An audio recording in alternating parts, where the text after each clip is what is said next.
ज्येष्ठ अभिनेते दादा कोंडके, ज्यांनी आपल्या द्विअर्थी हास्य अभिनयातून अख्ख्या महाराष्ट्रालाच नाही तर अख्ख्या भारत देशाला हसवलं. त्यांचे सलग 9 चित्रपट सिल्वर जुबली ठरले. गिनीज बुक ऑफ वर्ल्ड रेकॉर्डमध्ये याची नोंद आहे.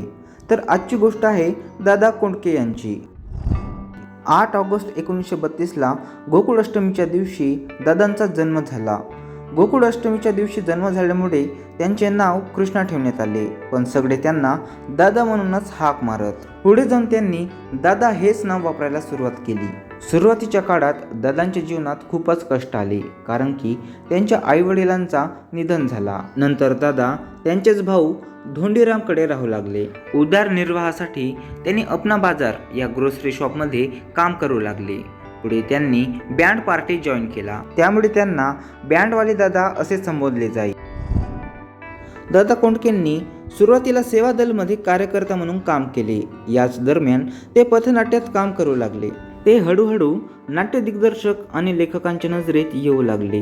दादांनी नंतर नाटकात काम करण्यास सुरुवात केली. पुढे दादांनी स्वतःची नाटक कंपनी सुरू केली. दादा कोंडकेंनी प्रसिद्ध लेखक वसंत सबनीसांकडे त्यांच्यासाठी एक नाटक लिहिण्याची इच्छा प्रकट केली. वसंत सबनीसांनी विच्छा माझी पूर्ण करा हे नाटक लिहिले आणि दादांच्या हवाले केले.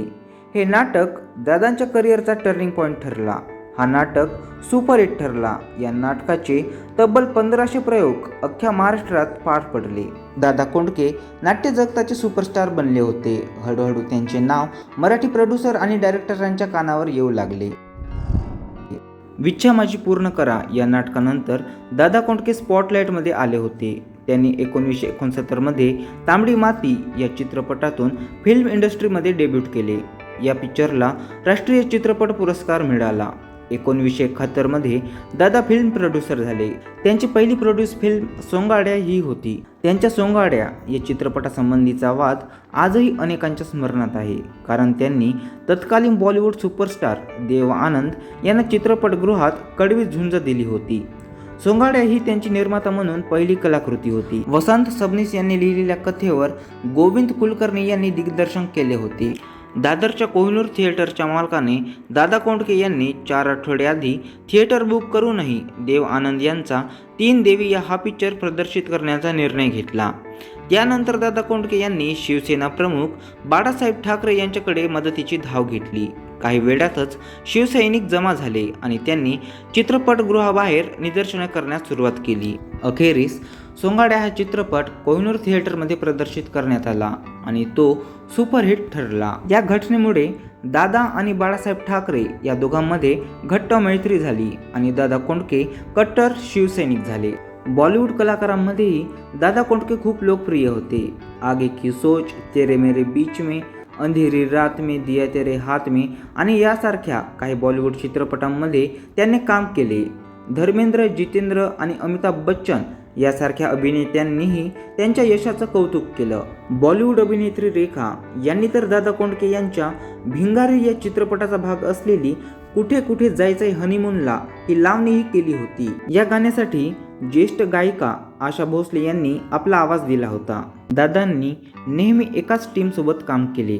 त्यांच्या सिनेमात अभिनेते, तंत्रज्ञ आणि पार्श्वगायकांची टीम कधीच बदलली नाही. त्यांच्या यशात टीमचा फार मोठा वाटा असल्याचं ते अनेकदा म्हणायचे. त्यांच्या टीममध्ये मुख्य अभिनेत्री म्हणून उषा चव्हाण, स्क्रीनप्ले लेखक म्हणून राजेश मुजुमदार, सुरुवातीला संगीत दिग्दर्शक म्हणून राम लक्ष्मण, गायक म्हणून जयवंत कुलकर्णी आणि नंतर महेंद्र कपूर, तर गायिका म्हणून उषा मंगेशकर यांनीच दादांसोबत जास्तीत जास्त काम केलं.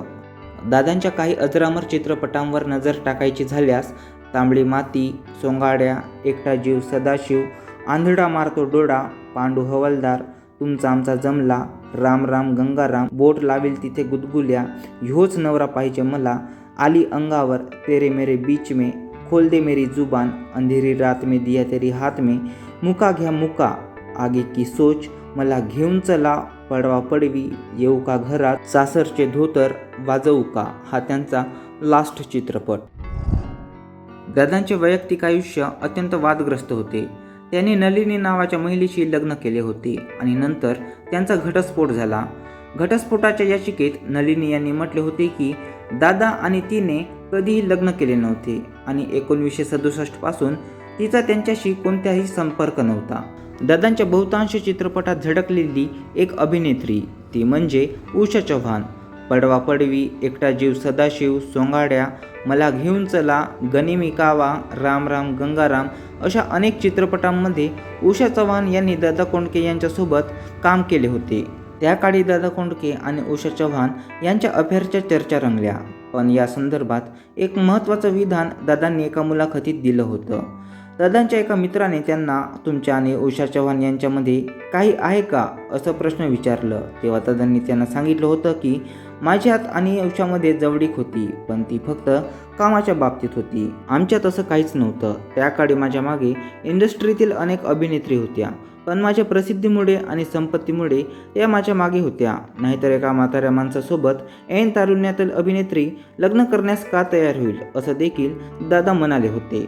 दादा कोंडकेंच्या एकटा जीव या आत्मचरित्रात आशा भोसलेंबरोबरचा प्रेमसंबंधाचा एक उल्लेख आहे.